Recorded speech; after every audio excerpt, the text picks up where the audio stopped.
Hi, piano students. I am leaving a video here for you because we are incorporating a new process into our weekly lessons.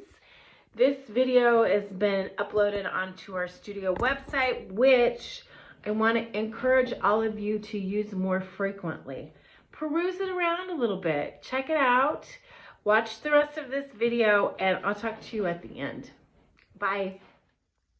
So this is the new process for the weekly lessons in the studio. You'll come in for your piano lesson, and you can see here I have what's called a notebook for every student in the studio. And this will be on my iPad. I'll have my iPad and my pencil with us throughout the entire lesson. So I'm going to use Lauren's notebook as the first model. So I'll just go to Lauren, okay? And then you can see I was experimenting already. I'll write down her name and the lesson date time. And then whatever we do in Lauren's lesson, I'm going to make notes here. Exercises assigned for practice. Maybe Lauren has to practice all of her major scales for next week. Maybe she needs to work on voicing practice, shadow practice. Very specific, detailed things for whatever we did in the lesson time. That there might even be a picture that gets incorporated here. I don't know. We'll have Dr. Jones will be, giving you information so that when you look back on this throughout the week of practice, that you'll remember specifically what you need to do for next week's lesson. Notes, same thing, just more area to take, Maybe this is technique. Maybe this is interpretation. We'll see how things kind of flow. But then there are 4 boxes here, and you will be given 4 assignments. Maybe you won't have 4, maybe you only have 2, but you'll be given specific assignments that will be due at the next week's lesson. And they will be written in here with these little check boxes, not for me to check, but for you to check once you've done them. What's going to happen as a result of having everything written down is that you're going to be given a weekly grade at the end of your lesson. So 4 is the best. So attendance, if you come to class on time for your lesson, it's a 4. If you're late past 10 minutes, it's a 3. If you only make it to half of your lesson, it's a 2. If you stop in at the end of your lesson, it's a 1. If you don't come and you don't tell me, it's a 0. Practice. We're going to get to that in a second, but you need to be practicing. You need to be practicing 28 hours a week. It's a lot of time. And I have something that's going to help us to keep track of all of that. 4, if you've got your 28 hours in. 3, if you didn't. 2, 1, falls. Then the assignments. These 4. Did you do them? Did you do all 4? That's a 4. Did you only do 3? That's a 3. Did you only do half of them? That's a 2. Did you only do 1? That's a 1. And then the execution and the lesson. This one's up to me. These other things are all pretty objective. This one is more subjective. Did Lauren learn her new major scale that she was supposed to learn? Could she do it? A 4, she nailed it. A 3, kind of shaky. A 2, she got like half of it learned. 2 is like the half of what you were supposed to do. 1 is like she just failed. She tried, she could not do the standard finger number pattern. In either hand, execution was terrible. A 1, she's there. If she doesn't come, 0. Okay, so this will be filled out. This part will be filled out during the lesson time. And then the assessment will be filled out, the 4s and all of the numbers, the grade part, will be filled out after you leave. And I have 10 minutes in between the students so that I can give you your grades. And I can send you this electronically as an email or as a link to the OneDrive. I have to figure out how I'm going to do that part, but you will get this part electronically. Now, We didn't figure out this part yet, the practice part. So let's look at that. That's next. That comes next.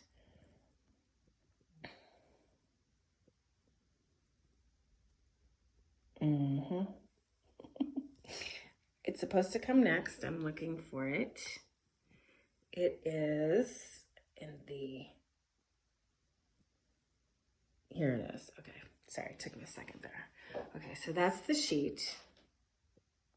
And that's going to be saved in Lauren's folder for me. And she's going to get that electronically. What's going to happen here with this practice plan, weekly practice plan, this paper is going to be a hard copy. This is going to be a piece of paper that has this printed on it. You're going to be given this in the first week's lesson, and you'll be given one of these practice plans for every week for the following week. You are to fill this practice plan out at home or in the practice room at UTEP, wherever you practice. And then you are to bring it back for your lesson, because by me looking at this gives me this grade right here, this practice grade right here. And we're going to do this together. We're going to take time to do this together at the beginning of the lesson, because you need to have this. You need to keep these as a collection. You need a folder for these, a physical folder, because these are going to be pieces of paper that you accumulate so you can go back and see how your progress is going. So let's see what the practice plan says. It says, the most crucial ingredient by far for success in music is what happens in the practice room.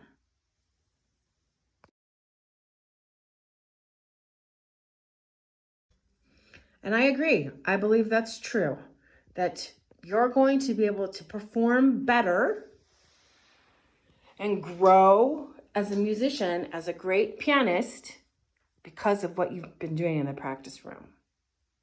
So what else does this say? It says, aim for a minimum 4 hours of practice every day. Be sure to plan time to complete the assignments. Those are the ones that have been given to you up here in these little boxes, okay? The completed form must be turned in at your weekly lesson for a grade. So you're going to fill this thing out. You're going to bring it in. I'm going to look at it at the beginning of your lesson. We're going to proceed. So you can see on this sheet you have 7 days. So let's say that your practice plan starts on the day of your lesson. Okay, so my lesson is on Wednesday, let's just say. Or maybe you want to write the actual day, you know, either Wednesday or maybe 125. But then you're going to put the plan or the goals for this practice. And these you're going to predetermine before you actually sit down and practice. If you want to do it one piece at a time, that's fine. If you want to write down the goals for all 3 pieces of your practice, that's fine. But I want to highly encourage you to work on all of your 3 pieces every day.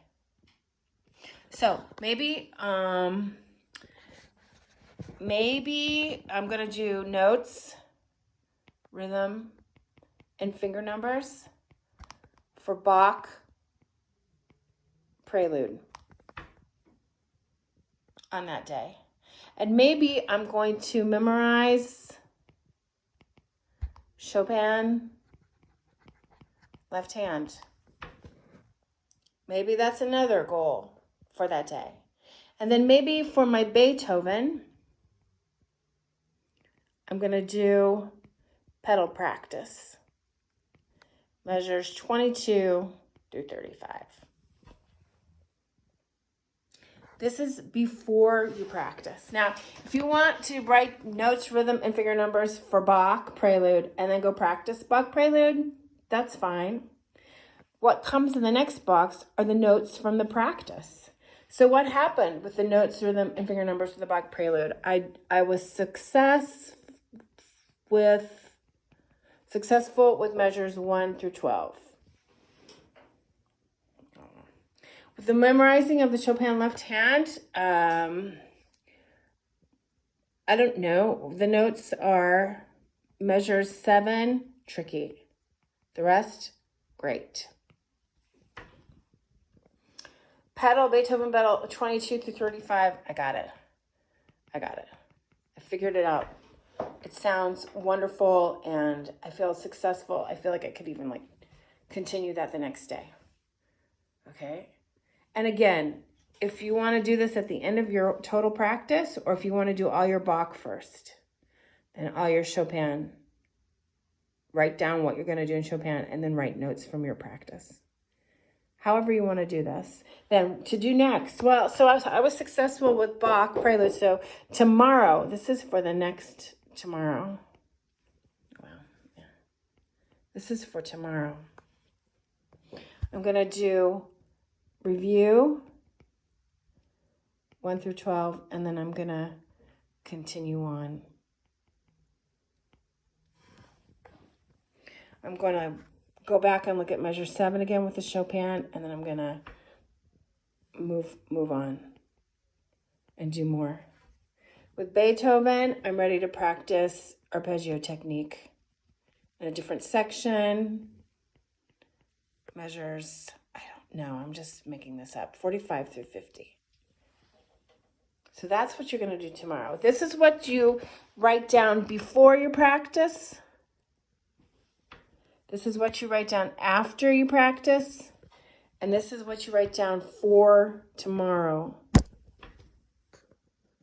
And then you're going to write down your time spent. Now, if you want to just, be a poser or just be somebody who's not true to themselves, you just put a 4 here. 4. I mean, you could even write them in ahead of time. 4, 4, 4, 4, 4. There's your 28. 1, 2, 3, 4, 5, 6, 7. 28 total. But if you want to use this sheet and this process to benefit you as a pianist and as an artist, and to grow this semester and to pass your pieces and to be accountable for your practice time, then you're not going to do that. You're going to write in the time spent on each activity. So I practiced an hour. I practiced an hour on my finger numbers with my Bach. I practiced 2 hours in memorizing that left hand. And on the Beethoven pedal, I also worked on that for an hour. And so that's 4 hours. You want to reflect on what you did on all 3 pieces. Maybe it's not 4 hours. That's okay. You want to do what you can. Maybe you want 5 hours, even better. Okay? Whatever. But by the end, you want to have 28. And you know what? I don't even think that's fair. You want to have anywhere from 24 to 28. Let me tell you why.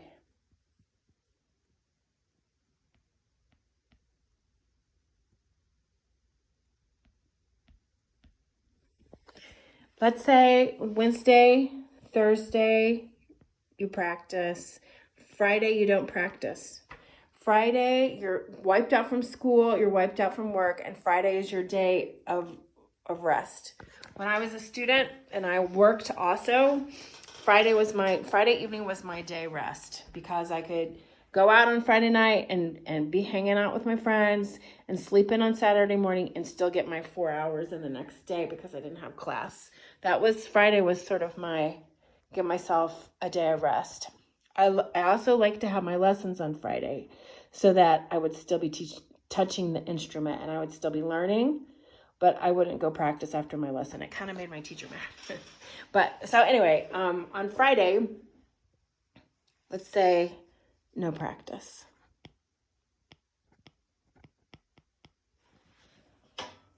(24 to 28 hours is going to be the 4, because up here, if you've got everything going and you're doing what you're supposed to, you'll get a 4 there.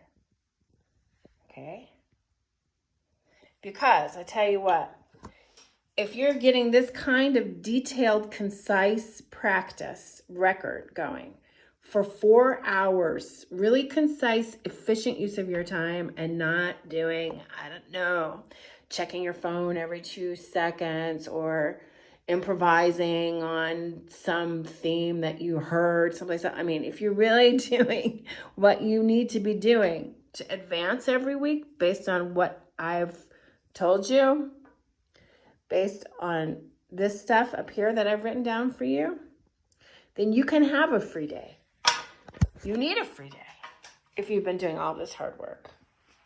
If you don't have 4 hours a day, then you cannot have the free day off. It doesn't work like that. You come and bring this physical sheet back to your next lesson. We go over it. I look at the numbers, and it affects what number you get here. All these other things are determined if you show up, if you've done your assignments, which I'm going to figure out during the lesson, and how you did on the assignments. This one is directly related to this sheet. And then when you walk out the door, you'll have a new form sent to you in your email, OneDrive. And you'll have a new, you'll walk out with this sheet. Plus you'll have a hard copy empty for the next week. Easy. So Duke and I are very sure that you're going to have some questions about the new process. You know what? It's okay, because I'm going to be going over this in masterclass and in your lesson time, and we're going to incorporate this into our world so that we can see some results. What do you think, Duke?